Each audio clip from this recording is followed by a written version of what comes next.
नमस्कार दोस्तों, मैं हूँ संध्या और आज हमारे साथ एक स्पेशल गेस्ट हैं जो बहु आयामी बहुत सारे तरीके के इतने अच्छे काम उन्होंने अपने जीवन में किए हैं कि हमें लगता है कि ये मुलाकात उनसे करना बहुत नेसेसरी है।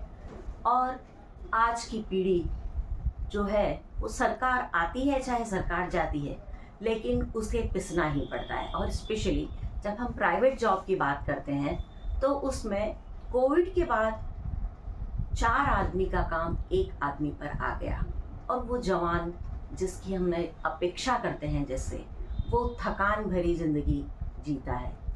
और अरविंद जी ने बहुत से एनजीओज़ को भी ऑर्गेनाइज किया है और सरकारी नौकरी में रहते हुए एक लिमिटेशन उनकी थी, उसके बाद भी उन्होंने बहुत सारे काम किए हैं।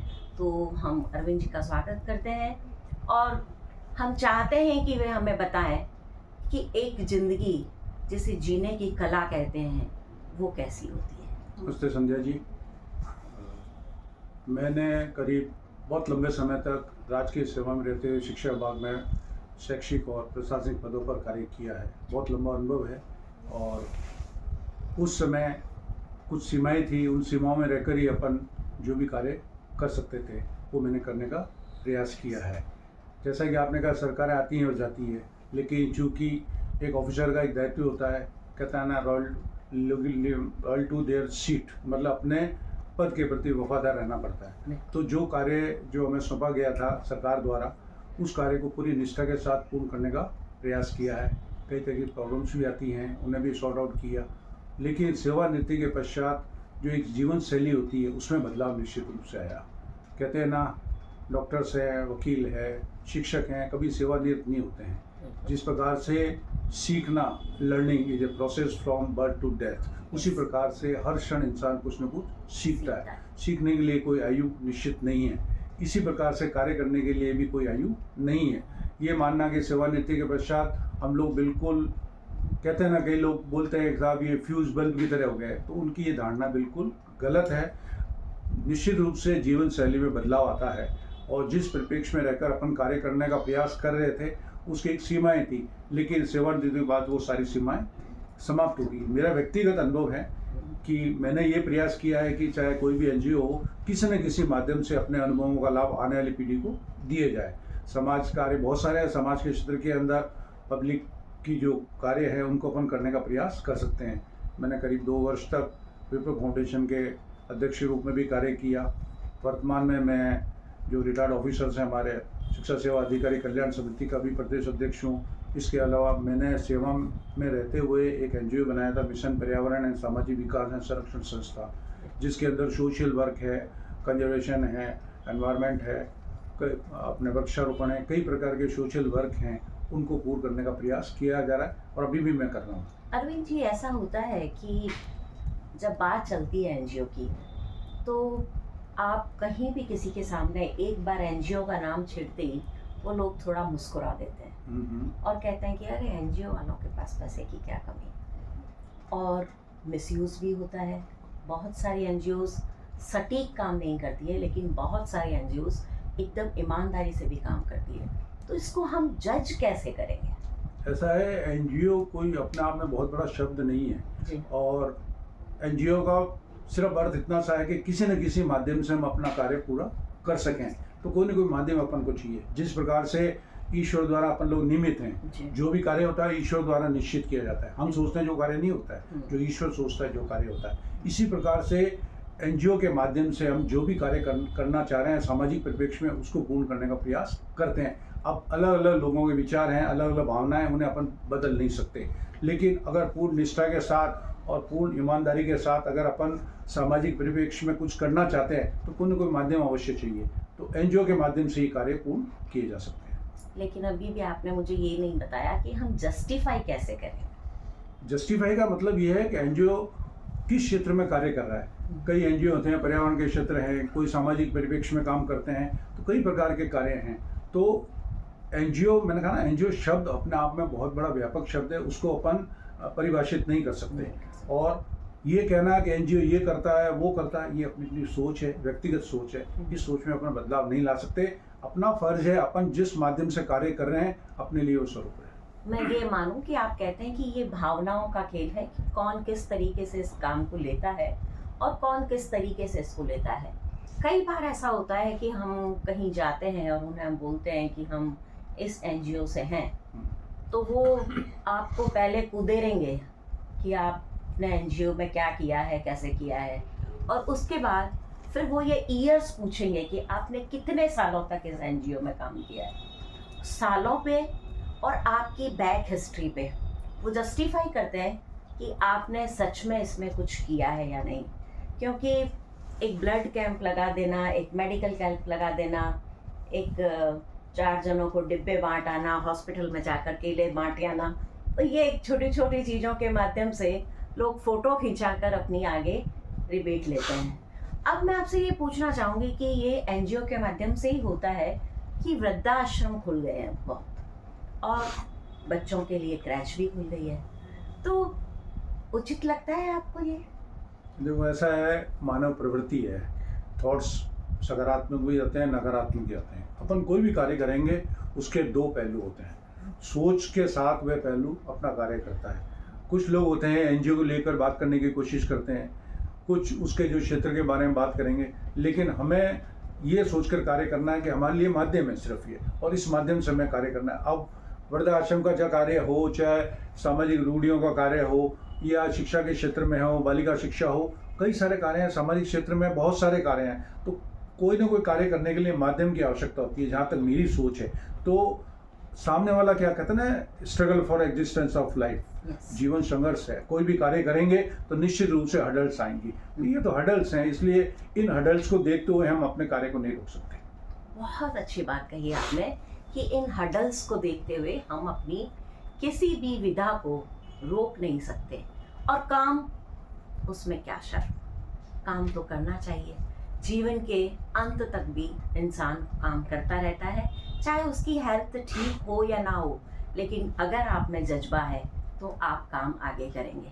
आप शिक्षक भी रहे हैं और आप लेखनी में भी अपनी बहुत प्रखरता के साथ मैं देखा करती हूँ आपकी लेखनी को, उसमें कोऑर्डिनेशन बिठाना बड़ा मज़ेदार होता है, क्योंकि कहाँ तो आपके हजारों स्टूडेंट आपको देख रहे होते हैं और कहाँ आप अपनी लेखनी के माध्यम से सीएम और पीएम तक पहुँच जाते हैं।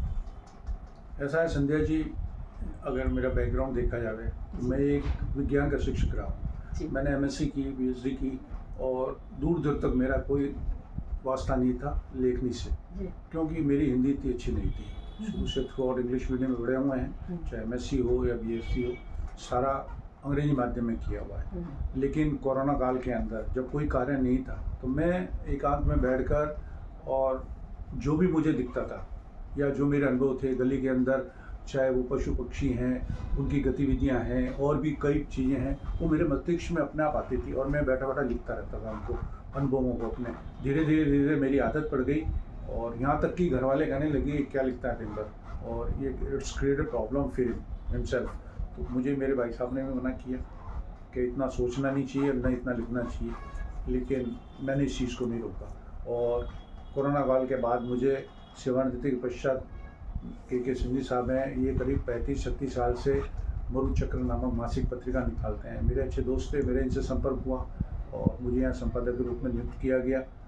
तो मैंने लिखने का कार्य आगे भी उसको सुचारू रूप से चालू रखा, और इस पत्रिका के और लेखन के माध्यम से मेरा यही प्रयास रहता है कि सामाजिक क्षेत्र में किस प्रकार से जन कार्य किए जा सकते हैं। आज अगर जोधपुर के परिप्रेक्ष्य में अपन देखते हैं, तो आज से जो 50 साल पहले जो स्थिति थी, जो जनसंख्या थी, उस हिसाब से रोड्स बनी हुई हैं, उस हिसाब से वाहन भी थे, लेकिन जिस प्रकार से जनसंख्या बढ़ी है, वाहनों की संख्या बढ़ी है, रोड सुक्ति के, तो समस्याएं भी बढ़ती जा रही हैं। तो इन समस्याओं को लेकर मैं, चाहे पुलिस विभाग हो, चाहे जेडीए हो, चाहे नगर निगम हो या पीडब्ल्यूडी हो, सभी विभागों से संपर्क करके जो भी जन समस्या हैं उनको दूर करने का प्रयास करता हूँ। जहाँ तक मेरी सोच है, कोई एक इसमें रिस्पॉन्सिबल नहीं, कहता ना, हर विभाग अपना पल्ला झाड़ने का प्रयास करता है। ये जो सारी समस्याएं हैं, चाहे यातायात की हो, चाहे अतिक्रमण की हो, चाहे पार्किंग की हो, इस समस्या के लिए कोई एक विभाग जिम्मेदार नहीं है। पल्ला झाड़ने की इनकी आदत, जो मैंने फील किया है, मैंने लिखा है काफ़ी इसके ऊपर, जेडीए से बात करेंगे तो नगर निगम को बोलेंगे, नगर निगम से बात करेंगे तो पुलिस विभाग को बोलेंगे, पुलिस विभाग से बात करेंगे तो वो दूसरे विभाग के ऊपर डालेंगे। कैसा ये प्रशासन का कार्य है। लेकिन मेरी जहाँ तक सोच है, सभी विभाग जिम्मेदार हैं और सबसे बड़ी जिम्मेदारी आज व्यापारिक वर्ग भी है। अपना व्यापार बढ़ाने के लिए अतिक्रमण करते हैं। देखिए आप दुकानों के बाहर किस प्रकार से ये लोग वाहन वगैरह खड़ा करते हैं, तो व्यक्तिगत जिम्मेदारी भी बनती है और सबसे बड़ी जिम्मेदारी खुद स्वयं नागरिकों की है। अगर अपन अपने में सुधार लाएं व्यक्तिगत रूप से, तो इन समस्याओं का समाधान हो सकता है। तो देखा दोस्तों आपने, सरकारें आती हैं और सरकारें जाती है, लेकिन आम आदमी एक ठगा सा रह जाता है। और जैसा कि अभी अरविंद जी ने हमें बताया कि अतिक्रमण की बात हो या इस डिपार्टमेंट से इस डिपार्टमेंट में एक दूसरे पे पल्ला झाड़ने वाली बात हो, तो ये कौन कर रहा है? आप और हम, या हमारी जिज्ञासाएं, या हमारा लालच? कैसे होती है ये सब चीज़ें और कैसे इसे समेटा जाए, किस तरीके से इसको, या तो आपके पास ब्रीफ केस हो और या आपके पास कुछ बड़ा हो पद, तो हम मानते हैं कि बहुत बार ऐसा कुछ कर लेने के बाद भी आदमी के पास बहुत सारी चीज़ें करने को होती हैं, लेकिन उसके बाद भी वो ठगा सा महसूस करता है। ये क्यों? ऐसा है, कोई भी कार्य करें इच्छा शक्ति के साथ होना चाहिए। कहते हैं ना, जैसे कि अगर आपकी इच्छा शक्ति होगी व्यक्तिगत रूप से, तो कोई भी कार्य कठिन नहीं है और कोई भी कार्य आसानी से संपन्न किया जा सकता है। तो सबसे महत्वपूर्ण है खुद में, लोगों में इच्छा शक्ति जागृत करना, एक दूसरे के ऊपर निर्भर नहीं रहना कि ये हमारी जिम्मेदारी नहीं है। हम भारतीय हैं, हमारा देश है, देश के प्रति हमें जो भी हमारी जिम्मेदारी है उसे पूरा करने का प्रयास करना चाहिए। जहाँ तक मेरी सोच है, अगर व्यक्तिगत रूप से अपन अगर सोचेंगे तो कोई भी समस्या का समाधान इमीडिएटली हो जाएगा। और दूसरा भी आपने कहा कि जिस प्रकार से समय के साथ बदलाव आ रहा है सामाजिक क्षेत्र के अंदर भी, अपनी जो हमारी जो मैं जानता हूँ जहाँ तक है, ये कनेक्टिव लिंक्स की तरह हम लोग ने वो समय भी देखा है जब संयुक्त परिवार था, परिवार के अंदर साथ उठना बैठना था और सब कार्य आराम से संपन्न किए जाते थे। और ये आज ये समय भी देख रहे हैं कि एकल परिवार हो गया है और पहले बच्चे भी होते थे 4-5, आजकल देखते हैं कि बच्चे 1 या 2 होंगे। और चूँकि बेरोजगारी भी है, हर बच्चे भी हैं तो सोचते हैं विदेश में जाएं, वहाँ पैसा कमाएंगे, वहाँ रहेंगे। तो जो पहले चीज़ थी उसमें आज के परिप्रेक्ष्य में फ़र्क आ रहा है। इससे क्या हो रहा है कि सामाजिक बच्चों में सामाजिक क्षेत्र के अंदर संस्कार और संस्कृति में भी बदलाव आ रहा है, कमी आ रही है। और दूसरा, कोरोना के बाद जो ऑनलाइन वाला सिस्टम हो गया, मैं इसके फेवर में नहीं हूँ। जिस प्रकार से आज कोचिंग वगैरह ऑनलाइन होती है, मैं नहीं मानता। हमारे समय के अंदर क्लासरूम में अंदर पढ़ाई होती थी, एक टीचर और बच्चे में इंटरेक्शन होता था, आंखों के अंदर आंखें मिलती थी और टीचर को पता था कि ये बच्चा है, ये इसका नाम है। अब वो चीज़ तो है नहीं, मोबाइल का यूज़ करते हैं। अब मोबाइल का यूज़ सकारात्मक रूप से भी होता है, नकारात्मक रूप से भी होता है। आज स्कूल के परिप्रेक्ष्य में देखें तो ऑर्डर्स निकलते हैं, जब मैं देखता हूँ पेपर्स वगैरह में अधिकारी द्वारा कि स्कूल के अंदर मोबाइल का यूज़ नहीं करना। एक तरफ तो आप इस तरह बोलते हैं, दूसरी तरफ ऑनलाइन कार्य करने का प्रयास करते हैं, पेरेंट्स फ्री हो जाते हैं मोबाइल देकर बच्चों को। मैं नहीं मानता। जो मोबाइल संस्कृति है, ये अपने संस्कारों में बदलाव आ रहा है, बच्चों में इसके प्रति जो लगाव हो रहा है, ये नुकसानदेह है। हर चीज़ के फायदे भी होते हैं, नुकसान भी होते हैं। इसकी जो रेजेस निकलती है वो भी हम लोगों के लिए, हाँ, इंफ्रारेड रेज वो तो है नुकसानदेह, शारीरिक तो ही है, लेकिन मानसिक रूप से भी इससे प्रॉब्लम्स आती है। बच्चों में आज जो संस्कार और अपने संस्कृति में देख रहे हैं, ये इसका इफेक्ट हो रहा है, मान के चलिए। और दूसरा रहा पढ़ाई का अध्ययन को लेकर, तो मेरा तो यही मानना है कि जहाँ तक इसका उपयोग कम होना चाहिए। बुक्स हैं, आज कोचिंग क्लासेस, कोचिंग सेंटर्स इतने बन गए हैं, कोई आवश्यकता ही नहीं है। आप घर बैठिए ना, किताबों में सब कुछ लिखा हुआ है। आज कोचिंग सेंटर वाले क्या घोल के थोड़ी पिलाएंगे। बच्चे के अंदर, खुद के अंदर गॉड गिफ्टेड होते हैं। मेरे साथ लड़का था, मैंने 10th की, अलवर से 11th की। मेरे साथ स्टूडेंट था जो उसने टॉप किया माध्यमिक शिक्षा बोर्ड में, 10th और 11th दोनों साल, और अच्छे स्टूडेंट थे। कोचिंग नाम की चीज़ ही नहीं थी, ऑनलाइन कोई पढ़ाई होती नहीं थी। आप घर बैठिए, नोट्स बनाइए अपने हाथ से और पढ़िए ना, बुक्स में सब कुछ है। तो मैं तो ये जो कोचिंग का जो सिस्टम चल रहा है, मैं तो इसके भी खिलाफ हूँ। बड़ी बड़ी स्कूलों की स्थिति है, मुझे नहीं कहना चाहिए। आज मैं शिक्षा विभाग में आधिकारिक पद पर रहता हूँ, तो ये होगा कि साहब आप शिक्षा विभाग को लेकर ये बात बोल रहे हैं। बच्चों के एडमिशन्स हो जाते हैं प्राइवेट स्कूल्स के अंदर, इन्होंने एक बिजनेस बना लिया है। बच्चा कहाँ कोचिंग कर रहा है, कोटा में कर रहा है, उसकी अटेंडेंस कहाँ लग रही है, स्कूल के अंदर लग रही है। तो कई ये जो बड़े बड़े प्राइवेट स्कूल है, एक तरह व्यापार बना लिया है। इस पर रोक होनी चाहिए, सरकार को इसको अब ध्यान देने की आवश्यकता है, मैं तो ये मानता हूँ। बड़ी विचित्र चीज़ें हो जाती है जीवन में। कहाँ तो हम शिक्षा के उस ऊंचे भाव को एक समय जहाँ यहाँ सा आज इस इंस्टीट्यूट का स्टूडेंट है, इतने परसेंट के साथ आया है, और कहाँ एक तरफ ये चौंचलेबाजी सारी स्टार्ट हो गई है कि किस तरीके से आप स्टूडेंट को टैकल करते हैं। पेरेंट्स को इतना पैसा देने के लिए फिर उल्टे सीधे काम करने पड़ते हैं। मेरे ख्याल में आप समझ रहे होंगे उल्टा सीधा शब्द जो मैं कह रही हूँ। नहीं, वो बात सही है। आज के परिप्रेक्ष्य में देखा जाए तो गुरु और शिष्य के बीच के अंदर इंटरेक्शन ही नहीं रह पाया। बिल्कुल नहीं। पहले कहते ना कि गुरु की कृपा है कि अपन को ईश्वर के दर्शन हुए हैं, अब वो चीज ही नहीं है, वो रिगार्ड भी नहीं रहा है। डे बाई डे इसमें कमी आती जा रही है, तो इसके लिए सोचने की आवश्यकता। कहाँ पहले था कि चरण स्पर्श करके और वो आगे बढ़ता था, और आज जो है कंधे पे हाथ रख के इस तरीके से आपके साथ बात करते हैं। तो स्कूल देख लीजिए, कॉलेज देख लीजिए, और चाहे और कहीं चले जाइए, किसी और विभाग में चले जाइए, वहाँ सोचने का तरीका भी अब बदल गया है। कहाँ पहले सेवा के भाव से सब काम करते थे, और अब उसमें एक जो गैपिंग आया है, उस गैपिंग को ठीक करने के लिए आपको लगता है कि हमें कुछ हम प्रयास करें और ऐसा संभव है कि ठीक हो जाए? किसी भी कमी को दूर करने के लिए मैंने एक बात कही ना, सेल्फ एनालिसिस चाहिए, स्वयं का मूल्यांकन होना चाहिए और इच्छा शक्ति होनी चाहिए। कई बार होता है, कुछ लोग होते हैं कि जब तक हाथ पकड़ के खींचे नहीं, होता नहीं। डिसिप्लिन को कहते हैं ना कि या तो डिसिप्लिन खुद के द्वारा आता है या फिर वो डंडे के जोर से आता है। तो मैं नहीं मानता कि आज गुरु और शिष्यों के बीच में इस प्रकार का इंटरेक्शन होना चाहिए। वहाँ पर गुरु के अंदर भी खुद के द्वारा इस प्रकार से डिसिप्लिन या अपने कार्य के प्रति निष्ठा होनी चाहिए कि आज अगर सरकार हमें भारी भरकम वेतन दे रहा है तो उसका रिजल्ट भी कुछ न कुछ देना चाहिए। जो जिस सोच के साथ पेरेंट्स बच्चों को स्कूल भेजते हैं तो उनमें वो संस्कार आने चाहिए। इसके लिए मैं तो जहाँ तक है गुरु को खुद को जिम्मेदार मानता हूँ। टीचर्स को होना चाहिए, इतनी बढ़िया सैलरीज दे रहे हैं, बहुत सी सैलरीज है टीचर्स की, तो उनको अपने कार्य के प्रति निष्ठा होनी चाहिए। आपको देख के अचंभा होगा, मुझे नहीं कहना चाहिए, आज गवर्नमेंट स्कूल्स के टीचर्स की सैलरी बहुत अच्छी है। मैंने अभी इस पर लिखा भी है बहुत बड़ा, और नेक्स्ट उसमें इसको प्रिंट भी कराऊंगा जहाँ तक मैंने सोचा है। कुछ स्कूलों में आप चले जाइए, मतलब ये स्थिति है, अब कौन इसका जिम्मेदार है? पेरेंट्स का नाम लिख नहीं सकता बच्चा, अपना खुद का नाम नहीं लिख सकता। करोड़ों रुपए गवर्नमेंट खर्च कर रही है और आप एक तरफ से कंपटीशन लेने चाह रहे हैं प्राइवेट स्कूल से। तो जो गवर्नमेंट स्कूल के अंदर टीचर्स हैं, वेल क्वालिफाइड टीचर्स हैं, उनकी सैलरी देखिए, लेकिन उनके बच्चे प्राइवेट स्कूल में पढ़ेंगे। नहीं, मैंने इसका पता नहीं क्या कारण है। मैं बहुत अच्छे से एक एनजीओ के माध्यम से मैंने देखा है कि 8th क्लास पढ़कर जो बच्चा आ रहा है सरकारी स्कूल की 8th क्लास पढ़कर, उसे अपना नाम लिखना नहीं आ रहा है। बहुत आश्चर्य होता था। और जब उन टीचर से बात की जाती है तो बोलते हैं साहब हमारे ऊपर कभी कहाँ ड्यूटी लग जाती है, कभी कभी कहाँ ड्यूटी लग जाती है। अरे ड्यूटी के बीच में भी तो बहुत समय होता है आपके पास, जब आप बच्चे के साथ इंटरेक्ट करके उसको अच्छे से पढ़ा सकते हैं।